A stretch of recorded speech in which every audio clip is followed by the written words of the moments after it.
The attack today on Syrian military installations outside of Damascus by Israel just kind of reinforces for me my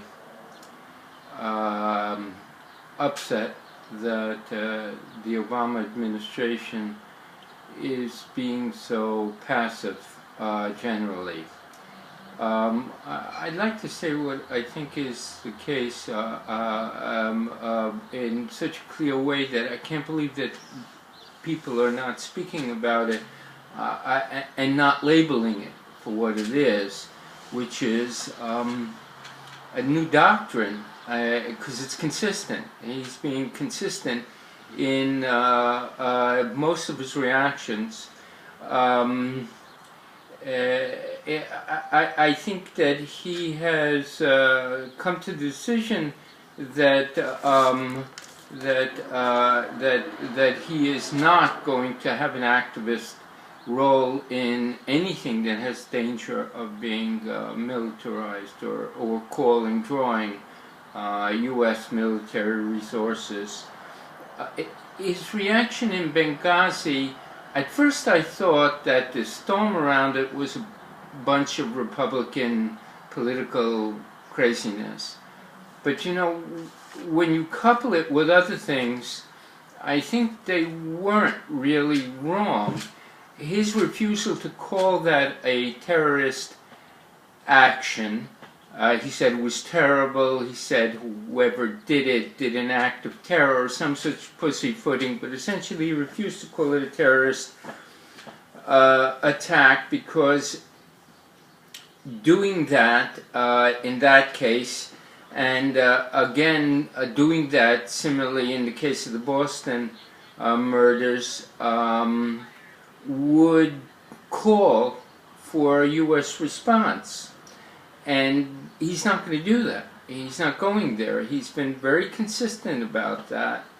The one inconsistency was the disastrous mistake of going into Tunisia, at least in terms of supporting NATO logistically, essentially supporting Sarkozy and the French logistically in their adventure, because the fall of Gaddafi precipitated just a series of disasters, including the spread of men in arms throughout all of North Africa, to Algeria and Malawi and Mali and Tunisia itself and Libya. It was a disaster in that regard. It was a disaster in that it caused the dramatic violent toppling of Mubarak, which in turn made it absolutely certain that Assad will not give up, because giving up means to experience the same shame as he saw Mubarak experience. It was a disaster. It was a disaster. And I also had the feeling that it was a betrayal of a deal we had made with Gaddafi, because as far as I know he had kept his end of it in stopping any pursuit of the atomic bomb, which he could have easily bought. It was available. Pakistan was selling it. He could have gotten it from North Korea, at least the materials. He stopped that, and he stopped on, there's no record after the deal of him having any terrorist connection. So it was also a moral stain, because we made a deal that he kept, but then we went and chased him into a sewer. Okay, that was the one time. All other times, he's dealt with something where he had to have a superpower-like response. North Korea. It isn't that I have some magic answer to what we should do qua North Korea. It's just that it so follows the pattern of talking as if we're a superpower and showing everyone clearly that we are not a superpower. And this business in Syria, which has been going on and on and on, he established this red line, which was superpower talk, because he's not going to do anything, or he hasn't done anything about it. which again reinforces this business that we are not functioning in the world as a superpower.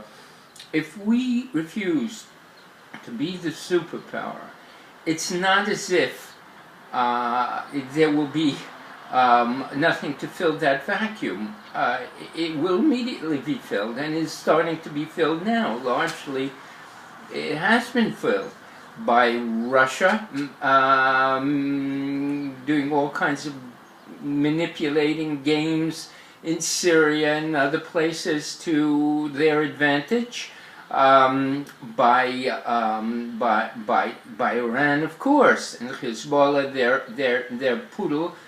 Of course, they are manipulating all over the place and gaining power in the Middle East. This whole war in Syria is a surrogacy for Iran and Hezbollah, fought with Assad and Assad's troops. It's the war against Iran, which the West is engaged in, whether they know it or not.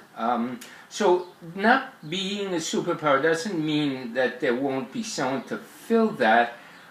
Looming very large and unknowable player is China, who will certainly come up to take whatever power it can take for itself to aggrandize itself and make it a first nation among nations. Not that there's anything evil in that, it's just that it's extraordinarily not in our interest that we allow that to happen unchecked, unchallenged, because it's a zero-sum game. What they win largely, we've lost.